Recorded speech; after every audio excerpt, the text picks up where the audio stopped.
Bonsoir, à partir de Dakar, Sénégal. Nous sommes en train aujourd'hui de renforcer le module de formation sur la réforme du contrôle d'État, de la gouvernance de contrôle. Faisons en ligne sur Thinkific, et qui est une des plateformes les plus reconnues aujourd'hui en matière de formation, de e-learning.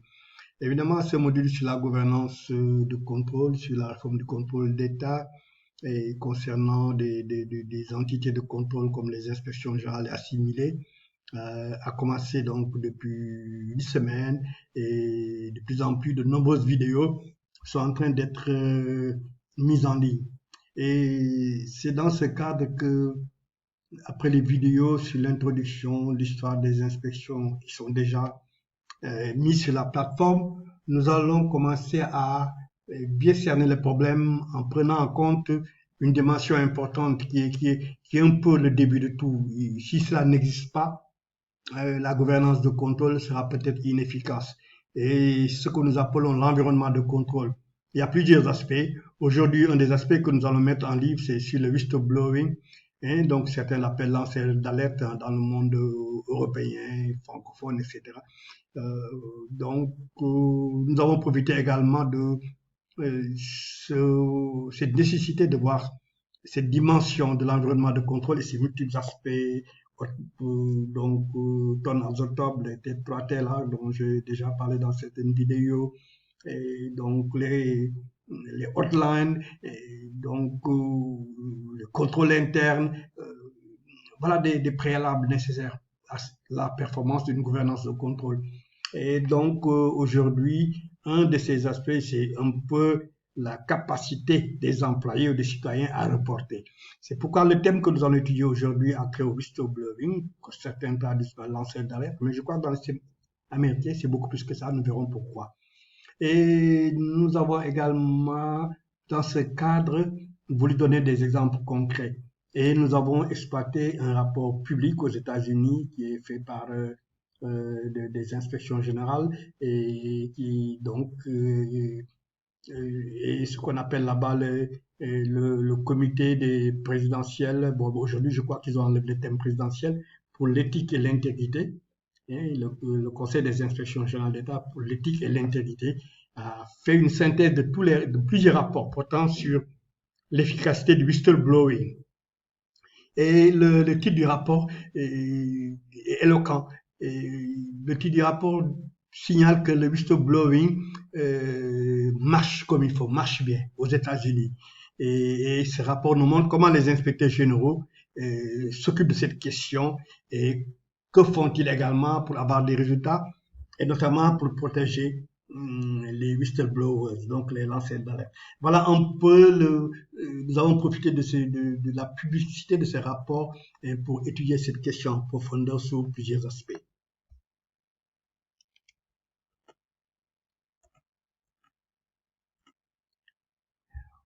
En fait, la question que nous posons en même temps, c'est l'efficacité. À quelles conditions la gouvernance de contrôle, qu'il s'agit des inspections générales ou autres institutions assimilées, peut être efficace ou inefficace? Est-ce qu'elle est efficace? Elle peut être efficace si un environnement de contrôle approprié et des outils appropriés ne sont pas en place. Et d'ailleurs, vous verrez sur la plateforme beaucoup d'études de ce genre sur l'efficacité. Mais aujourd'hui, nous traitons la question sous cet angle de la disponibilité de certains outils. Donc, dans ce programme sur la réforme du contrôle d'État, la gouvernance de contrôle, il y a plusieurs sous-thèmes, comme nous l'avons dit dans la vidéo passée.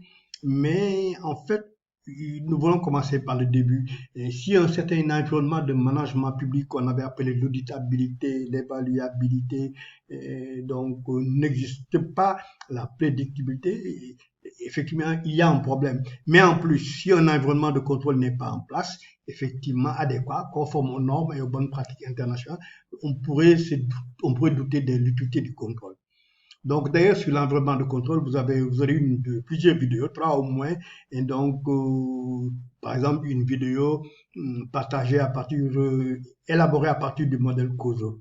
Et ce sera l'occasion aussi de mettre en ligne notre guide inspiré de COSO et sur un contrôleur, un inspecteur général, etc., pour utiliser pour évaluer l'environnement de contrôle.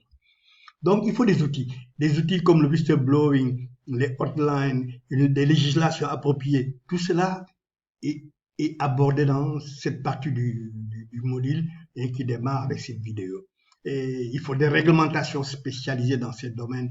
Et je pense que là où c'est intéressant de faire ce travail aussi, ça nous offre l'opportunité de benchmarker, de bencher, de comparer, par exemple, il y a des choses qui se font en Afrique, par exemple en Afrique du Sud, et comparer avec ce qui se fait aux États-Unis, ce qui se fait en Europe dans le cadre de la Commission européenne, etc. Et nous, Africains, à partir de cette masse de discipline, nous avons ce privilège-là, d'être obligés d'étudier tout ça, d'inventer quelque chose à la limite beaucoup plus intéressant que les autres modèles. Donc, le whistleblowing que j'ai mis ici sous le sigle WB, et donc blowing the whistle en anglais, et donc je sais pas comment on va dire en français mot à mot, ce serait souffler dans le sifflet. Bon, c'est un peu, en tout cas c'est une précaution, et une précaution introduite dans plusieurs systèmes de transparence et d'intégrité à travers le monde, dans certains pays en tout cas. Et d'abord au niveau des organisations, pour que les employés puissent dénoncer les fraudes, certaines choses anormales, mais même c'est étendu à d'autres secteurs. Et par exemple, vous verrez des normes particulières pour le commerce, pour les fraudes sur les médicaments, le commerce du bois, il y a un trafic important en général, les eaux et forêts, la pêche, tout ça, c'est des secteurs de la fraude en général.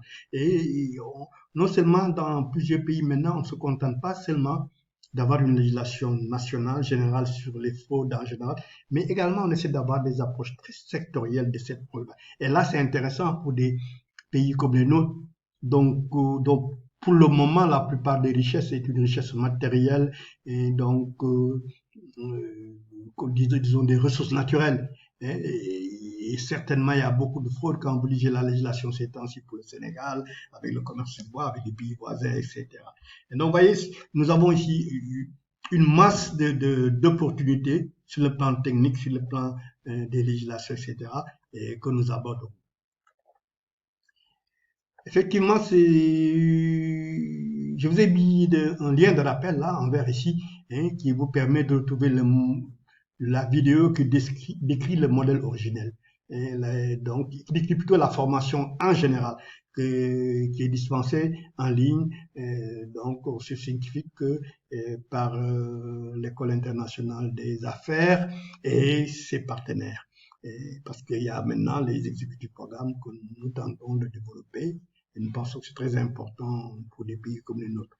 Et donc, dans ces modules, nous allons voir un peu les fondements des systèmes comme le whistleblowing, peut-être la prochaine fois, comme les hotlines, des législations particulières comme le QITAM, etc.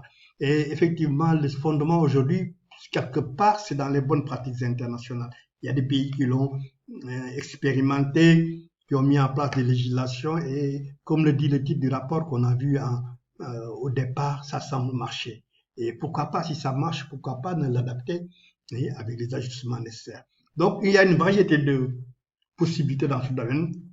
Donc, en termes de législation, de réglementation, d'outils, d'environnement de contrôle à construire. Et la formation, nous l'espérons, va aider les participants au terme de la formation à faire ce travail pour leur pays, pour leur organisation, etc.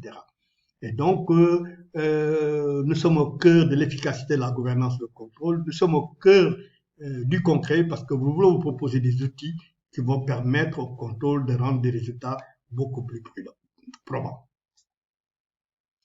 Dans le modèle américain, nord-américain, que nous connaissons mieux pour avoir été pendant longtemps membre de l'association des inspecteurs généraux des États-Unis, donc c'est pourquoi j'en parle beaucoup plus que les autres modèles. Donc, ce modèle dans le nord-américain que j'ai privilégié, il faut le reconnaître, est en extension. Dans plusieurs pays, il y a un travail énorme qui a été fait au niveau de l'Union européenne et sous le vocable lanceur d'alerte. Moi, je n'hésite pas à utiliser le vocabulaire classique et du whistleblowing. En fait, c'est des dénonciateurs, c'est de la dénonciation et ça propose des problèmes psychologiques. Il y a peut-être des gens qui ont honte d'être perçus comme des dénonciateurs, et on a préféré le terme beaucoup plus élégant de lanceur d'alerte. Et c'est comme les hotlines, quoi. Quand les Américains disent hotline, ça dit show, une ligne, en français on dit ligne verte et consort.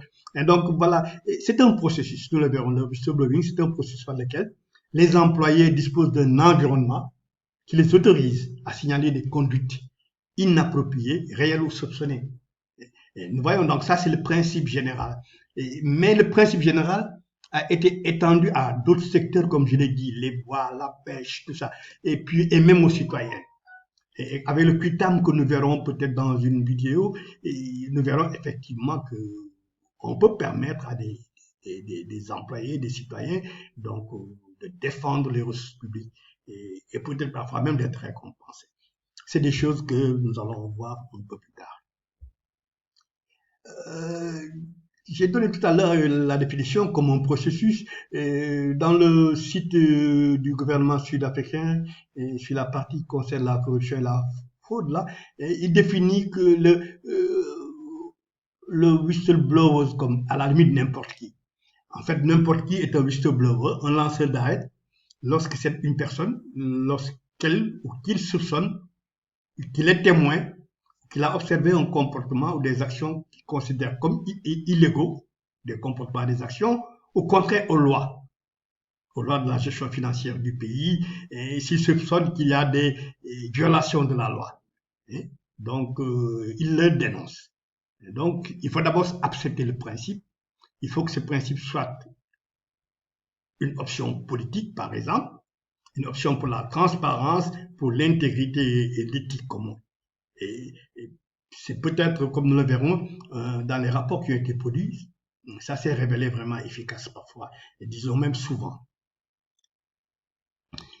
Maintenant, nous le verrons également, cette pratique, le principe de la dénonciation doit être encadré. Et donc, c'est de deux manières que nous verrons tout au long de la formation. D'abord, la protection du whistleblower lui-même, du lanceur d'alerte qui dénonce.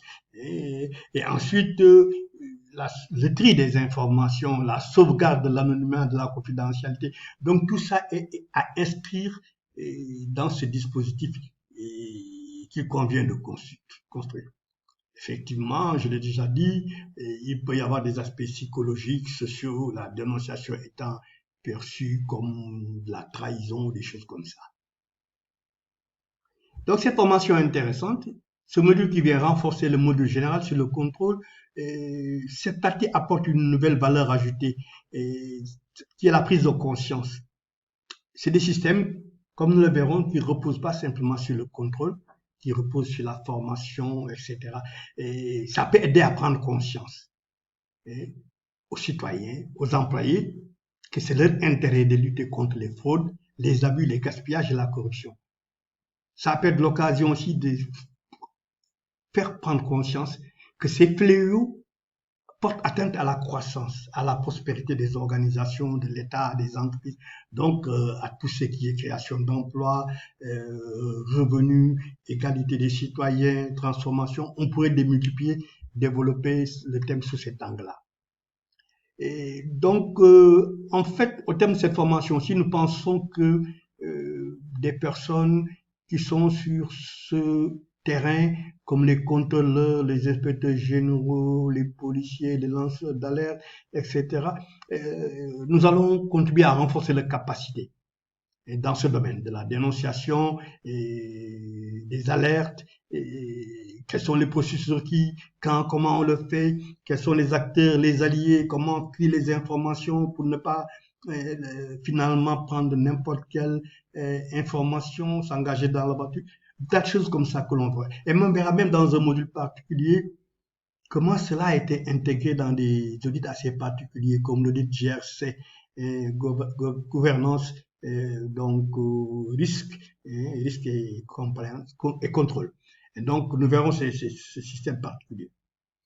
Nous pensons également que ces modules qui sont vraiment dispensés en Afrique, discutés, nous allons engager une nouvelle version de la citoyenneté et une vision citoyenne plus large pris en charge par des personnes engagées et qui peuvent être des employés, des whistleblowers, des citoyens, etc. Et comment, pourquoi, c'est des modalités et des fondements, des raisons d'être que nous allons étudier et tout au long de ce module, comme nous le verrons, que comprend plusieurs vidéos.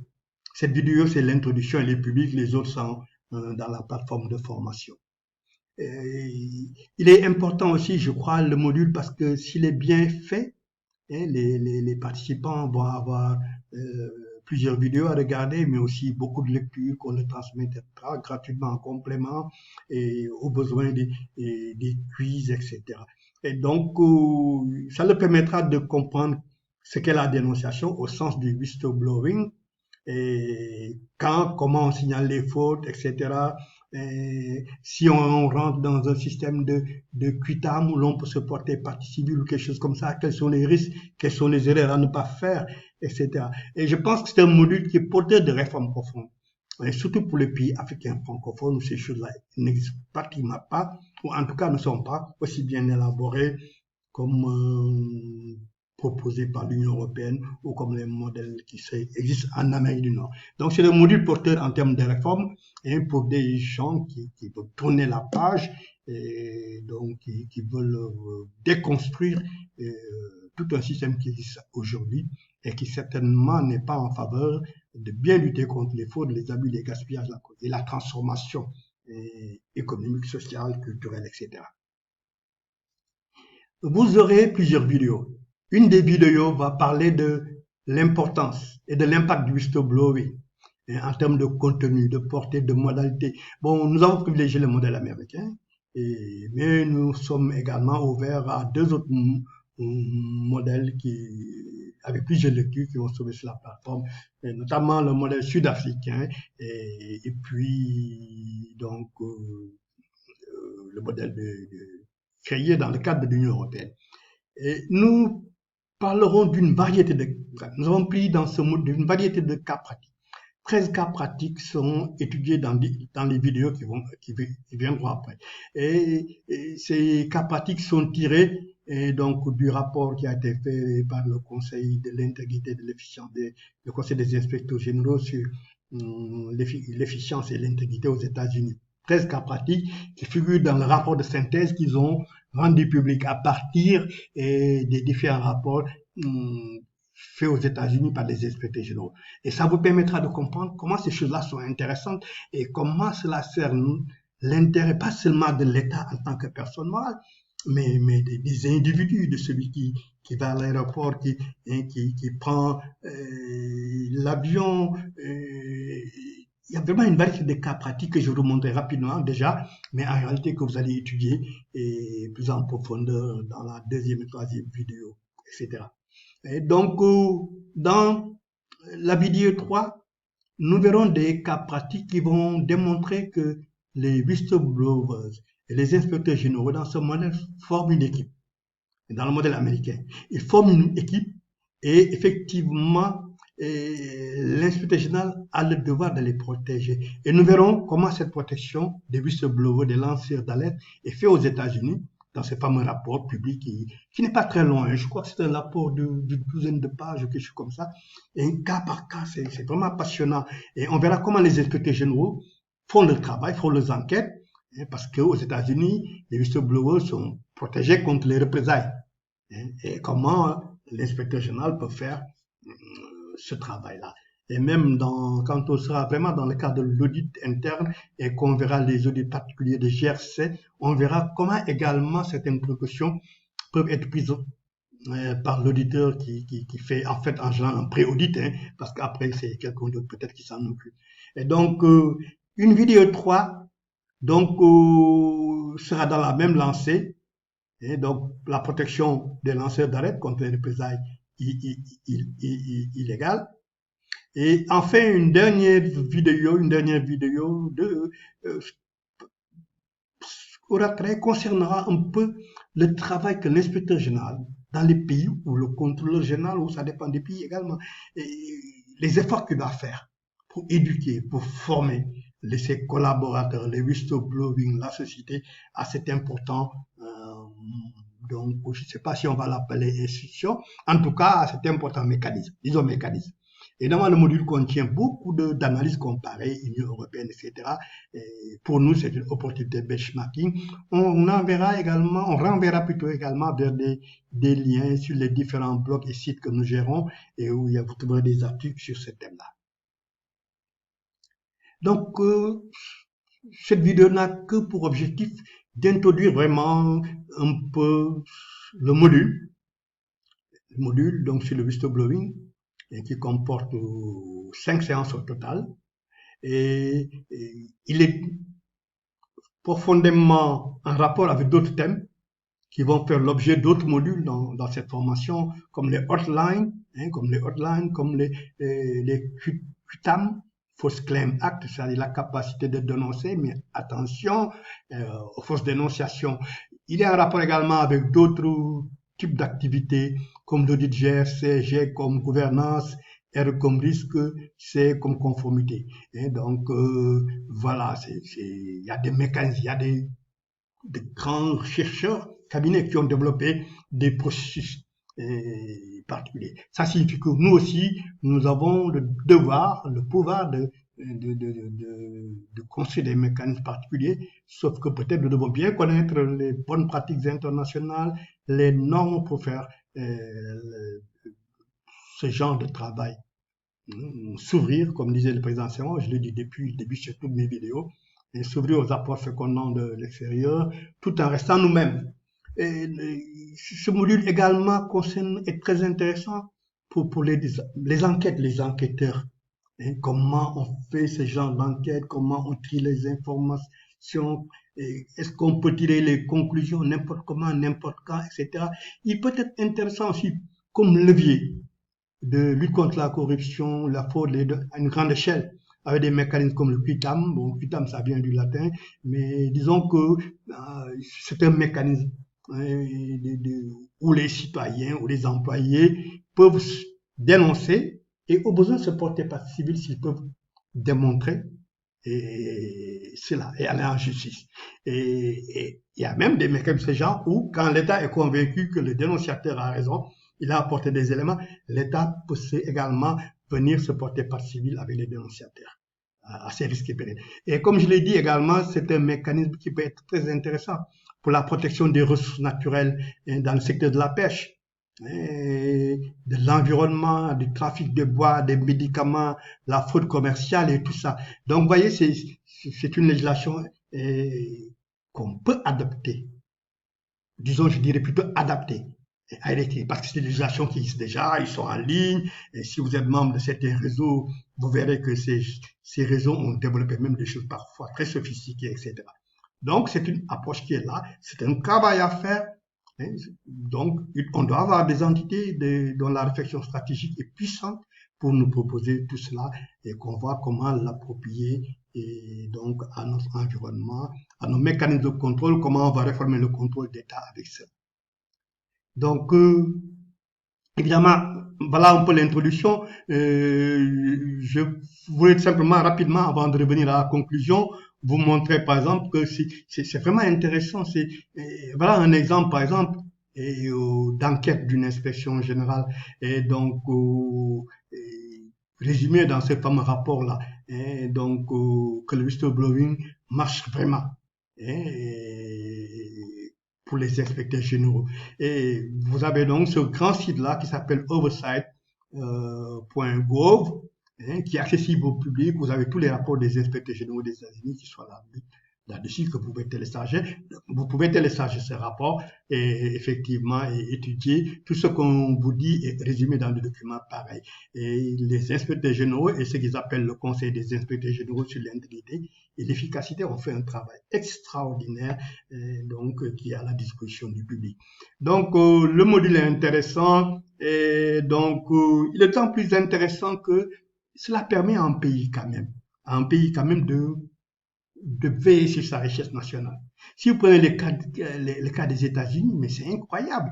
Ils ont le budget annuel fédéral, tenez-vous bien, des États-Unis, fédéral, 4 trillions de dollars. Si mes souvenirs sont exacts, 1 trillion, c'est 1000 milliards déjà. Et c'est le budget. Et donc, le système est parti sur le paradigme que il est important que les inspecteurs généraux reçoivent des informations. Des gens qui sont des initiés, qui sont dans le système, qui voient des choses anormales, ils n'osent pas le dire. Ça me rappelle un peu ma carrière de jeune inspecteur général d'État, où effectivement, à l'époque, on avait ces dénonciations, mais ça allait directement au président qui décidait, bon les gars, bon monsieur les inspecteurs, faites-moi une enquête. Mais c'était pas dans un cadre euh, juridique aussi précis que nous allons voir. Donc voilà, même si dans certaines législations africaines, ce concernant les inspections générales, on dit que l'inspecteur général reçoit les plaintes, etc. Mais nous allons voir des choses beaucoup plus structurées. Et donc c'est un modèle très intéressant et nous verrons que c'est quelque chose qui s'applique à une variété de situations, donc que nous décrirons. Donc voilà un peu pour conclure sur ce module. Il me paraît très très intéressant, donc pour des pays comme les nôtres. Et à partir de ce rapport des inspecteurs généraux des États-Unis, rapport public qui figure dans le site oversight.org, nous avons monté cette partie du cours, évidemment enrichie par beaucoup d'autres études. Et donc, par rapport à cette introduction, n'hésitez pas donc déjà de contribuer, de lancer les débats, donc pour qu'est-ce que cela vous inspire comme opportunité de réforme du contrôle d'État, de la gouvernance de contrôle, et qu'est-ce que cela, comment faudrait-il à partir de ça réformer l'environnement de contrôle par rapport à ce que j'ai dit déjà, peut-être vous pouvez aborder votre perception sur la présence de ces outils qui n'existent pas forcément, mais que je viens quand même de vous présenter, etc. Et des pratiques comme celle de l'Afrique du Sud dont j'ai parlé, qui est déjà beaucoup en avance sur ce module. Donc voilà comment cela pourrait marcher. C'est peut-être très tôt, mais pourquoi pas ouvrir la réflexion dans vos organisations, dans votre pays. N'hésitez pas à commenter. Bon, si le module vous intéresse et que vous avez du mal à vous inscrire sur les sites en ligne, vous pouvez toujours envoyer un email à contact avec S à la fin, @eia.sn. EIA, c'est l'École internationale des affaires. Voilà, je dirige ce programme d'exécutif programme de cette école. Je m'appelle Abdou Karim Gueye, bon, profil classique, MBA, audit, contrôle de gestion, ENA, tout ça. Et bon, je suis coach certifié, donc John Maxwell, comme coach conférencier, formateur. Nous avons notre siège à Orlando. Et la bonne nouvelle, je crois qu'on va bientôt avoir une section sénégalaise, je l'espère. J'espère que, en tout cas, c'est en voie de construction. Et donc, c'est vrai que j'ai des spécialisations, beaucoup de spécialisations. Et ce qu'ils appellent les crédits aux États-Unis avec l'association des inspecteurs généraux sur ces thèmes-là. Et donc, notamment avec le Virginia University, et avec des amis, nous dirigeons un groupe qui s'appelle Mentoring Africa, MGH, l'École internationale des affaires, etc. Voilà aussi des sites que vous pouvez nous voir, une adresse email, vous pouvez nous saisir. Voilà, merci. Donc, pour vous inscrire sur le modèle en ligne, je vous laisse l'adresse ici. Il est assez long. Et donc, d'ailleurs, pour le moment, vous verrez qu'il y a beaucoup de vidéos qui restent à mettre en ligne. C'est un programme de 12 mois, 12 semaines, je voulais dire. Et donc, beaucoup de vidéos, de PowerPoint, de PDF sont en cours de téléchargement sur cette plateforme. Donc, voilà, jusqu'à la prochaine séance. Et nous allons commencer à rentrer dans le vif du sujet avec la vidéo numéro 1 qui portera sur l'importance et l'impact du whistleblower. Bonsoir, donc heure de Dakar. Pourquoi je dis bonsoir par ailleurs, et je vous remercie de votre attention. J'espère que vous nous rejoindrez et qu'on réussira ensemble ce pari de la transformation qui passe par un peu l'appropriation de tous ces mécanismes que vous allez voir. Et pour les gens qui sont entrés dans ce module, avec des exemples très concrets, je vous laisse des outils, je vous laisse des référentiels, des questionnaires, etc. Merci et à bientôt à la prochaine vidéo.